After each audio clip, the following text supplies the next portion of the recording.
part man, part machine, part satire of American culture. All cop.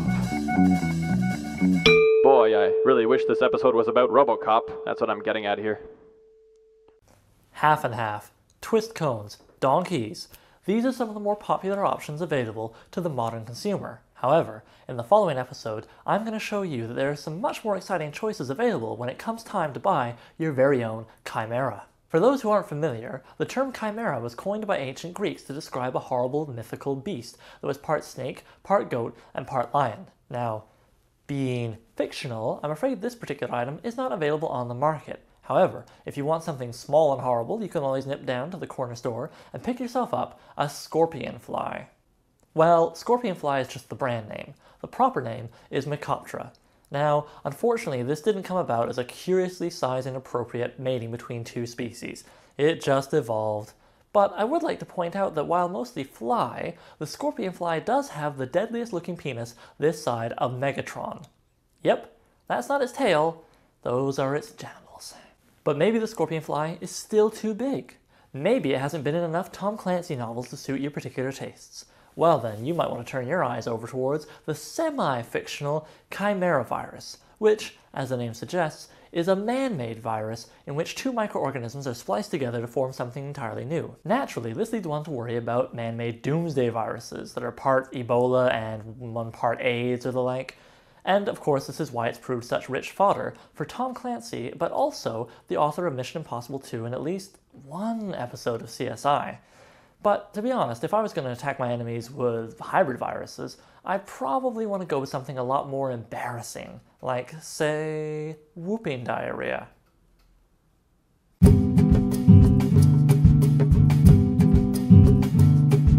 However, trying to show off something this small to your buddies is a bit of a pig. Speaking of which, allow me to direct your attention to this mutant pig with an ape's face that was born one of 9 piglets to a sow in Fengzheng Village, China.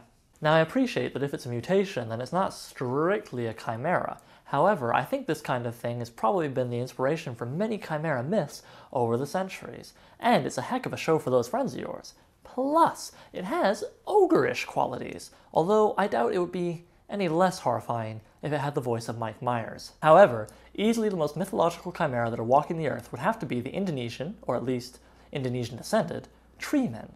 Now, of course, they're not really tree men per se. What it is that they suffer from an extremely rare skin disorder called Epidermodysplasia Verruciformis, which makes them vulnerable to the Humana Papillomavirus.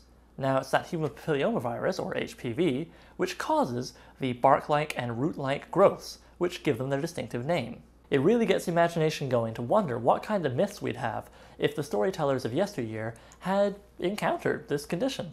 However, I'm afraid I'm going to have to backtrack a tiny bit. Tree men might not be the best investment, given that there's quite a few doctors who are working very hard to cure the condition. There has actually been some progress in making life easier for the tree men by pruning back their growths with certain surgeries that at least allow them to move around normally. Now, personally, I hope that when whatever doctor does it, cures the tree man condition, that he or she turns around and says, well, that's the end of that. That was a Lord of the Rings pun for those who didn't know. If you want to get the jokes in next week's episode, then be sure to read page 30 of the King James Bible. Watch Blade Runner backwards, and get a clown to kick you in the nuts.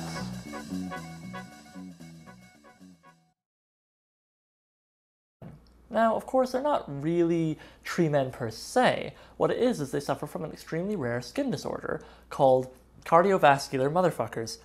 Epidermodysplasia Verruciformis.